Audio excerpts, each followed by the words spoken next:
Pernah nggak sih kamu merasa terjebak?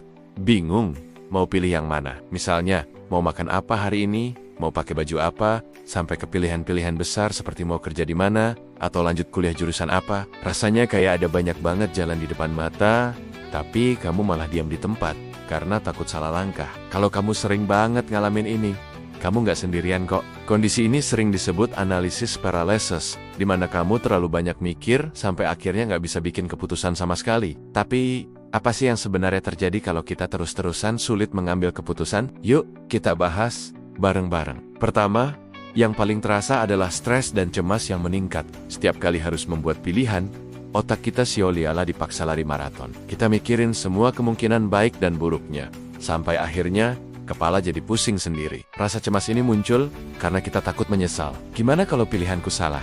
Nanti kalau aku nyesel gimana? Pikiran-pikiran kayak gini terus berputar di kepala dan bikin kita jadi tegang. Kalau dibiarkan, stres ini bisa berdampak buruk buat kesehatan mental dan fisik kita. Kedua, kita bisa kehilangan banyak kesempatan berharga. Coba deh bayangin, ada tawaran pekerjaan impian dengan batas waktu pendaftaran yang mepet. Tapi karena kamu terlalu lama menimbang-nimbang antara pekerjaan itu dan pekerjaanmu yang sekarang, akhirnya kesempatannya lewat begitu saja. Waktu itu terus berjalan.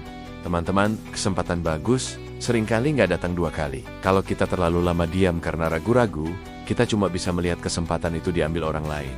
Sayang banget kan? Ketiga, rasa percaya diri kita bisa menurun drastis. Setiap kali kita gagal membuat keputusan, kita seakan-akan mengirim sinyal ke diri sendiri bahwa kita nggak mampu. Aku emang payah dalam mengambil keputusan. Semakin sering kita berpikir begitu, semakin kita percaya. Akhirnya, kita jadi nggak yakin sama kemampuan diri sendiri. Padahal, setiap orang pasti pernah salah dalam mengambil keputusan. Itu wajar banget. Yang penting bukan soal salah atau benarnya, tapi bagaimana kita belajar dari setiap pilihan yang kita buat. Keempat, hubungan kita dengan orang lain juga bisa terganggu.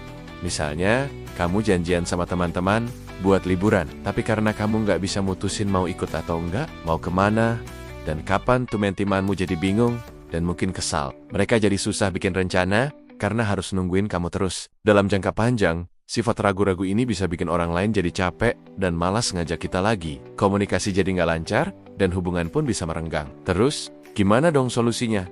Pertama, coba deh batasi pilihanmu. Kalau pilihannya terlalu banyak, coba kerucutkan jadi 2 atau 3 yang terbaik. Kedua, kasih dirimu batas waktu. Misalnya, aku akan putuskan soal ini dalam 15 menit ke depan. Ini memaksa otak kita untuk fokus dan gak berlarut-larut. Ketiga, terima bahwa gak ada pilihan yang 100% sempurna. Setiap keputusan pasti ada plus minusnya. Fokus saja pada pilihan yang terasa paling benar untukmu saat ini. Dan yang paling penting, percaya sama intuisimu. Kadang, jawaban terbaik itu datang dari kata hati. Jadi, sulit mengambil keputusan itu memang melelahkan dan bisa membawa banyak dampak negatif. Tapi, ini bukan berarti kamu gak bisa berubah. Dengan latihan dan kesadaran diri, kita bisa kok jadi lebih tegas dan percaya diri. Ingat ya, membuat keputusan, bahkan yang salah sekalipun, itu lebih baik daripada tidak membuat keputusan sama sekali.